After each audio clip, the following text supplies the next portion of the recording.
محرم کا تقدس، اس کی حرمت آپ علیہ الصلوۃ والسلام کے زمانے سے بھی پہلے کی چلی آ رہی ہے۔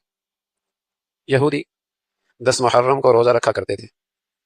آپ علیہ الصلوۃ والسلام مدینہ تشریف لائے، پتہ چلا کہ یہودی اس دن اس لیے روزہ رکھتے ہیں کہ ان کا نظریہ اور عقیدہ یہ ہے کہ موسیٰ علیہ الصلوۃ والسلام کو فرعون سے اس دن نجات ملی تھی، تو بطور شکر کے اس دن میں روزہ رکھتے تھے۔